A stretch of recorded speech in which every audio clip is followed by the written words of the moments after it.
রহমানির রহিম, সূরা সফ। কোন সূরা?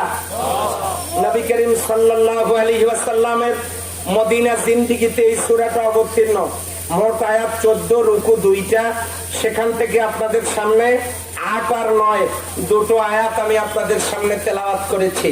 8 নম্বর আয়াতে আল্লাহ বলছেন, ইউরিদুনা লিইউতফিউ নূরাল্লাহি বিআফওয়াহিহিম আল্লাহু মুতিম্মু নূরিহি ওয়ালাউ কারিহাল মুশরিকুন ওয়ালাউ কারিহাল কাফিরুন। ইউরিদুনা লিইউতফিউ নূরাল্লাহ, তারা মুখের ফুৎকারে আল্লাহর নূরকে নির্বাপিত করতে চায়। আল্লাহু মুতিম্মু নূরি, আল্লাহ তাআলা তার নূরকে প্রজ্বলিত করবেন। ওয়ালাউ কারিহাল কাফিরুন, কাফেরদের মনে যত জ্বালা যন্ত্রণাই হোক না কেন। আপনাদেরকে 1000 টাকা পুরস্কার দেব, আপনারা এই বাল্বটা ফু দিয়ে নিবেদন তো পারবেন না? কেন? নগদ? হ্যাঁ পারবেন? কেন? কারণ এইটার সুইচ আপনার কাছে না, এইটার সুইচ আছে আলাদা জায়গা। এটার সুইচ না নেবানো পর্যন্ত এটা যেমন ফু দিয়ে নিবে না, কাজেই এই কোরআনের সুইচ কার কাছে? এটা ষড়যন্ত্র করে নেবানো সম্ভব না। কাজেই এই কোরআনের আলোচনা স্তব্ধ করতে পারবেন না। আমি এখানে আসার আগে কোন যেন বেয়াদব বলেছে, ওখানে মাহফিল করবেন করেন, ওখানে যেন রাজনীতির কথা না হয়। এই রকম কথা যিনি বলেছেন, আমার কানে কথাটা এসেছে, তার নাম এবং মোবাইল নাম্বারটা আমাকে দেবেন, তার সাথে আমার মোকাবেলা হবে। আমরা পরীক্ষা দিয়ে পাশ করে এসেছি, আমরা অটো পাস না। বাংলাদেশে কারো দয়ায় আমরা কথা বলি না, আমরা আল্লাহর রহমতে কথা বলি। কোরআনের আলোচনা বন্ধ করতে আজকে যাদের দুরবস্থা, তোমরাও যদি কেউ বন্ধ করতে চাও, বাংলার মাটিতে তোমাদেরও জায়গা হবে না। এই জন্য ইউরিদুনা লিইউতফিউ নূরাল্লাহ, তারা মুখের ফুৎকারে আল্লাহর নূরকে নিভিয়ে দিতে চায়। আল্লাহ বলেন, আল্লাহু মুতিম্মু নূরি, আল্লাহ তার নূরকে প্রজ্বলিত করবেনই। ওয়ালাউ কারিহাল কাফিরুন, এতে কাফেরদের মনের ভিতরে যত জ্বালা যন্ত্রণাই হোক না কেন। সুতরাং ষড়যন্ত্র যত বাড়ুক, কোরআনের আলোচনা চলবে না চলবে না? কারা কারা কোরআনের আলোচনা চলবে রাজি আছেন? হাত তোলেন দেখি। আলহামদুলিল্লাহ, আলহামদুলিল্লাহ। এবারে পরের আয়াত শুনুন, ওয়াল্লাযী আরসালা রাসূলাহু বিল হুদা ওয়া দীনিল হক, তিনি সেই আল্লাহ যিনি তার রাসূলকে প্রেরণ করেছেন দ্বীনি হক, সত্য দিন দিয়া, আর হেদায়েত দিয়া। সত্য দিন বলতে কি? এইদিকে একটু আওয়াজ কম, আমার বাড়ির দিকে তো এই ধরনের আওয়াজ কম। আর পশ্চিম মুখে দাঁড়ালে তারা পিছনের কাতারে, এই জন্য আওয়াজ কম। একসাথে বলেন, হেদায়েত বলতে কি? সত্য দিন বলতে কি? কোন ভেজাল আছে? আচ্ছা, এটা কথা কি সত্য বললেন? কোরআনের মধ্যে ভেজাল আছে? আচ্ছা, বিসমিল্লাহির রহমানির রহিমের বা, মিনাল জিন্নাতি ওয়ান নাসের সিন, বা সিন। তাহলে বিসমিল্লাহর বা, শুরুতে বা, শেষে সিন, এই দুইটা অক্ষরের মাঝখানে যে কোরআন, এই কোরআনের একটা অক্ষরও কেউ যদি অস্বীকার করে, সে কি মুসলমান থাকতে পারে? যদি তা না পারে, তাহলে আপনি দল করেন, আপনি দল করেন, আমাদের দলের দরকার নাই। আমরা আপনাকে সহযোগিতা করব, আপনি কোরআনের রাজ কায়েম করেন। তাহলে এতদিন পর্যন্ত ক্ষমতায় থাকলেন, আপনারা যারা ক্ষমতায় গেছিলেন করলেন না কেন? করলেন না কেন? তাহলে কোরআনের ভিতরে কি আল্লাহর আইনের কথা নাই? তাহলে আপনি বিসমিল্লাহ মানেন, মিনাল জিন্নাতি ওয়ান নাস মানেন, মাঝখানে কোরআনের আইন আপনি মানেন না, আপনাকে মুসলমান বলছে তাকে? আপনি কিসের দাবি করেন আপনি মুসলিম? আল্লাহ বলেছেন ওয়াল্লাযী আরসালা রাসূলাহু বিল হুদা ওয়া দীনিল হক, তিনি সেই আল্লাহ যিনি তার রাসূলকে প্রেরণ করেছেন দ্বীনি হক এবং হেদায়েত দিয়া। কেন প্রেরণ করলেন? লিউযহিরাহু। আচ্ছা ভাইজান বলেন তো, জাহির করা মানে কি? ওনার কথা বলে না কি? লিউযহিরাহু, জাহির করার জন্য, প্রকাশ করার জন্য, প্রচার করার জন্য, আলা দ্বীনি কুল্লিহি, অন্যান্য মতাদর্শের উপরে, অন্যান্য রাজনীতির উপরে, অন্যান্য দলের উপরে, অন্যান্য সংগঠনের উপরে, অন্যান্য ইসলাম বিরোধী সকল সংস্থার উপরে আল্লাহ তাআলা তার দ্বীনকে, ইসলামকে, কোরআনকে বিজয়ী করার জন্য লিউযহিরাহু আলা দ্বীনি কুল্লি, কুল্লি মানে সকল, সকল দলের উপরে ইসলামকে বিজয়ী করার জন্য আল্লাহ তার নবীকে প্রেরণ করেছেন। ওয়ালাউ কারিহাল মুশরিকুন, এতে মুশরিকদের মনের ভিতরে যত জ্বালা যন্ত্রণাই হোক না কেন। সম্মানিত ভাই ও বোনেরা, এবারে এক কথায় জবাব দেন তো, নবীজিকে আল্লাহ যে প্রেরণ করলেন কোরআন দিয়ে, ইসলাম দিয়ে, এটা কি করার জন্য? খতম খাওয়ার জন্য, সুমে খাওয়ার জন্য, বুকের সাথে লাগানোর জন্য, কাপড় দিয়ে পল্টে ঘরে রাখার জন্য, মসজিদের ভেতর রাখার জন্য, মাদ্রাসায় রাখার জন্য, জুমায় রাখার জন্য। তাহলে এই কোরআনকে জমিনে বিজয়ী করার জন্য। সুবহানাল্লাহ বলেন। আচ্ছা, এই কোরআন বিজয়ী হলে হবেটা কি? পার্লামেন্টের অধিবেশনে গিয়া প্রথম দিনে 4টে বিল পাস হবে। কয়টা? এক, আল্লাযীনা ইম্মাক্কান্নাহুম ফিল আরদ আকামুস সালাত। আল্লাহ যদি কাউকে ক্ষমতা দেন, এরা পার্লামেন্টে গিয়া প্রথম দিনে 4টে বিল পাস করবে। তার 1 নম্বরের বিল হলো আকামুস সালাত, তারা নামাজের বিল পাস করবে।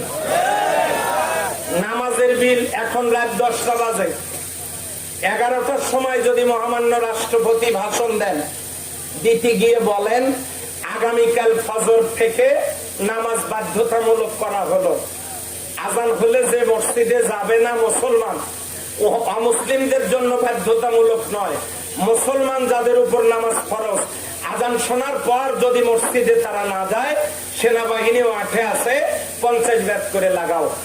এই আইন যদি পাস হয় আজকে রাত 11টায়, কালকে ফজরের সময় কি মুয়াজ্জিনকে ডাকা লাগবে? লোকেরা গিয়ে মুয়াজ্জিনকে ডাকবে। সারা রাত তো ভালোই ঘুম পারলেন, মুয়াজ্জিন সাহেব ঘড়ি দেখেন তো, টাইমটা ঠিক আছে না? আমার ঘড়িতে মনে হয় ব্যাটারি নাই। মুয়াজ্জিন বলবে ভাই রাত 2:30 বাজে, তো ফজরের আর কতক্ষণ বাকি? আসতে আরো প্রায় 2.5 ঘন্টার মতো বাকি আছে। তো বলছে যে আসলে বাড়িটার ছুটি কি করবো, মসজিদে আল্লাহ বিল্লাহ করি। ঘোষণা কোথায়? ঘোষণা কোথায়? সংসদে প্রথম ঘোষণা। আচ্ছা বলেন তো, আমাদের তাবলিগ জামাতের ভাইয়েরা যে মেহনত করে কালিমা নামাজের দাওয়াত দিচ্ছেন সিলেটে, বরিশালে, ময়মনসিংহে গিয়া, আর কি এই বোঝা বহন করার দরকার আছে? এক ঘোষণায় নামাজ কায়েম। যুবকেরা বললে ও হায়রে আল্লাহ রে, সারাদিন খালি নামাজ পড়তি। আচ্ছা, ফেসবুক চালাই কখন, ব্যবসা করি কখন, গাড়ি চালাই কখন, আমাদের ইনকাম তো ব্যাঘাত সৃষ্টি হলো। এবারে দ্বিতীয় বিল পাস হচ্ছে ওয়াতুজ যাকাত, যাকাতের বিল পাস হবে। সুবহানাল্লাহ বলবেন না? যাকাতের বিলটা কি শোনেন, বাংলাদেশে যদি চোরদের হাত থেকে কোরআনওয়ালা লোকজনের হাতে ক্ষমতা যায়, যাকাতের বিল পাস হওয়ার পর বাংলাদেশে প্রতি বছর যাকাত কালেকশন হবে 40,000 কোটি টাকা। কয় হাজার কোটি? আরে বললেন তো তাড়াতাড়ি, এই মানুষগুলো বসে গুনতেও তো সপ্তাহ খানেকের বেশি সময় লাগবে। 40,000 কোটি টাকার 1,000 কোটি টাকা নিয়ে পীরগঞ্জে আসেন, 1,000 কোটি মাইকিং করেন। দরিদ্র সীমার নিচে যারা বসবাস করছেন হাই স্কুল মাঠে আসেন, তাদেরকে যাকাতের টাকা দেওয়া হবে। পীরগঞ্জ উপজেলায় খোঁজ নিয়ে দেখেন মাত্র 18 থেকে 20,000 লোক যারা দরিদ্র সীমার নিচে বসবাস করছে। হাই স্কুল মাঠে এই 20,000 লোককে ডাকেন, আপনার কি সমস্যা? আমার হালের গরু নাই, লাগবে কত? 2 লাখ, নিয়ে যাও। আপনার কি সমস্যা? আমি একটা অটো রিক্সা কিনবো, লাগবে কত? 1,30,000, নিয়ে যাও। আপনার কি সমস্যা? আমি যুবক, রাস্তার ধারে একটা মুদি দোকান দেব, লাগবে কত? 3 লাখ, নিয়ে যাও। তোমার কি সমস্যা? আমার মেয়ের বিয়ে দেওয়া লাগবে, লাগবে কত? 5 লাখ, নিয়ে যাও। তোমার কি সমস্যা? আমার সেলো মেশিন হলেই চলবে, লাগবে কত? 60,000 টাকা, নিয়ে যাও। এমনি করে করে আপনি 18-20,000 লোকের মাঝে তার চাহিদা মতো যাকাতের টাকা বন্টন করার পরেও আপনি 1,000 কোটি টাকা বিতরণ করতে পারবেন না। হাতে আছে কয় হাজার কোটি? 40,000 কোটি।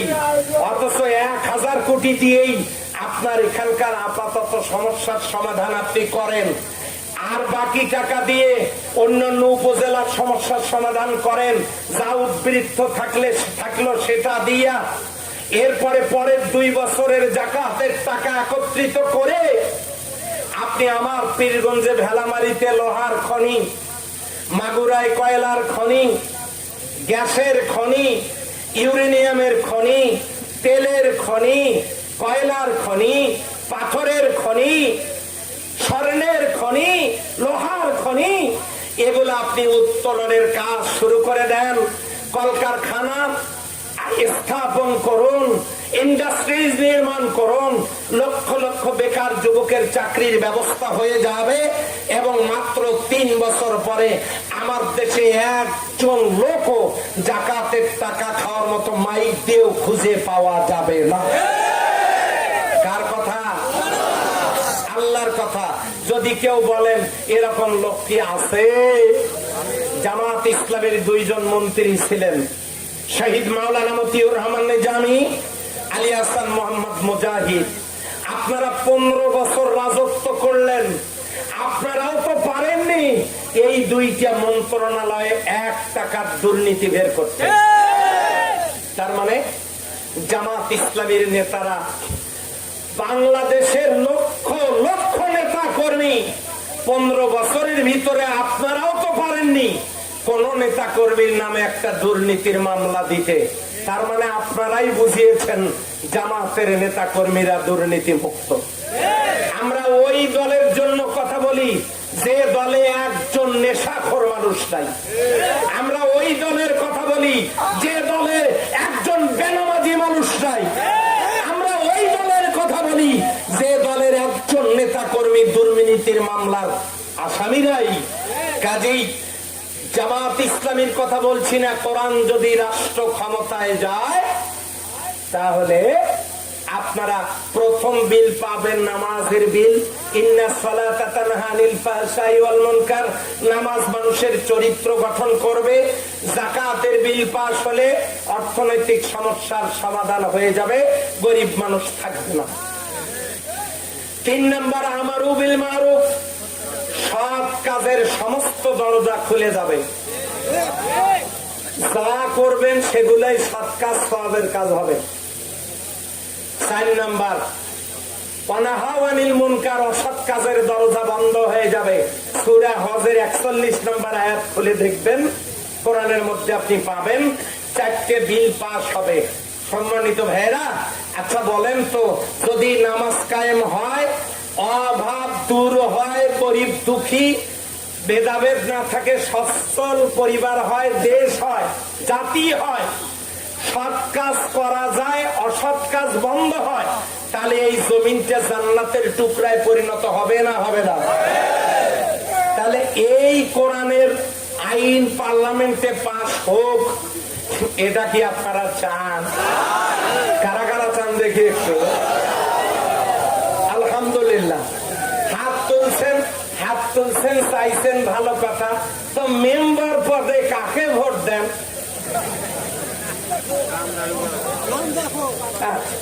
আমরা কোরআনের সমাজ চাই, হ্যাঁ, হাত তুললাম। আর মেম্বার হয় হলো মদাড়ু, জুয়াড়ু, টাকাড়ু, গাঞ্জাড়ু, নেশাড়ু। টেবিলের ওপর থাকার কথা কোরআন শরীফ, অথচ তাদের টেবিলের ওপর থাকে বিড়ির বাক্স। তাদেরকে মেম্বার বানালেন, ওয়াট কি ভালো হবে? চেয়ারম্যান বানালেন কাকে? চেয়ারম্যান বানালেন তাকে জনগণের টাকা, গম, ভিজিএফ কার্ড, সরকারের অনুদান মেহেরবানি করে যারা নিজেরা হজম করে। তাহলে কি ইউনিয়ন ভালো হবে? আচ্ছা, উপজেলা চেয়ারম্যান বানালেন কাকে? যিনি পীরগঞ্জে ব্যবসাখানা দিলেন। উপজেলা কি ভালো হবে? তাহলে এমপির কথা নাই বললাম, এমপি তো আপনারা বছরে বছরে খয়রাত করে নিয়ে আসেন। নোয়াখালী থেকে আল্লাহ রাস্তা একটা ভিক্ষা দেন, আমাদেরকে এবার গাজীপুর থেকে একটা দেন, মুন্সিগঞ্জ থেকে একটা দেন, মৌলভীগঞ্জ থেকে একটা দেন, বিক্রমপুর থেকে একটা দেন, এবার সিলেট থেকে একটা খয়রাত করার জন্য আসেন সবাই মিলে বাইরে। আমরা প্রত্যেকবার বিভিন্ন খান থেকে খয়রাত করা এমপি দিয়ে পীরগঞ্জ চালাই। আমি খয়রাত করে ওদের কাছে আবার গিয়ে বলি, আল্লাহ রাস্তে আমাকে একটু উন্নয়ন দেন। মানুষের স্মরণ যে কতদিন পর ভাঙবে আল্লাহ জানে। আপনারা কি এইরকম খয়রাতি নেতা আর চান? কারা কারা চান হাত তোলেন তো? ওই যে 3 জন লোক চান। আপনারা কি চান? তাহলে নেতা কাকে বানাইতে হবে শোনেন। আমরা যে এই লাইনে বসে আছি, আমরা নেতা হওয়ার জন্য আসি নাই। আপনারাই নেতা বানান আপনাদের মধ্য থেকে কাকে? যে আল্লাহ ভীরু, যে আল্লাহকে ফাঁকি দেয় না, সে জনগণকেও ফাঁকি দেবে না। দিনদার, ইমানদার, মুত্তাকি, পরেজগার, আল্লাহওয়ালা, নামাজি, চরিত্রবান এমন একজন মেম্বার বানান, চেয়ারম্যান বানান, উপজেলা চেয়ারম্যান বানান, মেয়র বানান, এমপি বানান। কোরআনটা পার্লামেন্টে কোরআনের আইন পাস হবে। আল্লাহর সূর্যের আলো যেমন সবার লাগে, অক্সিজেন যেমন সবার লাগে, নিয়ামত গুলো যেমন সবার প্রয়োজন, আল্লাহর দেওয়া চোখ দিয়ে দেখি, আল্লাহর দেওয়া অক্সিজেন নিয়ে নিঃশ্বাস নিয়ে বেঁচে থাকি, আল্লাহর সূর্যের আলো ভোগ করি, সেই আল্লাহ মানবতার জন্য কোরআন দিয়েছেন। এই কোরআনের বিধান কি সবার কাজে লাগবে না? হিন্দুদের কাজে লাগবে, খ্রিস্টানদের কাজে লাগবে। আমরা তাদেরকে মুসলমান হতে বাধ্য করব না। আমরা তাদের পূজা মণ্ডপের, এই যে সরস্বতী পূজা, দুর্গা পূজা, লক্ষ্মী পূজা, তারপরে তাদের যে পূজাগুলো আছে, দুর্গা পূজা, এই জাতীয় পূজাগুলো আছে, আমরা তাদের পূজাগুলোকে দাঁড়িয়ে দাঁড়িয়ে তাদের পূজা আমরা পাহারা দেই। তারা করতে পারবে। ডিমের মধ্যে কুসুম যেমন নিরাপদ, কোরআনওয়ালাদের কাছে, কোরআনওয়ালাদের কাছে অমুসলিমরা তেমনি নিরাপদ। বলেন সুবহানাল্লাহ। আরেকবার বলেন ঠিক কিনা? একটা প্রমাণ দেব?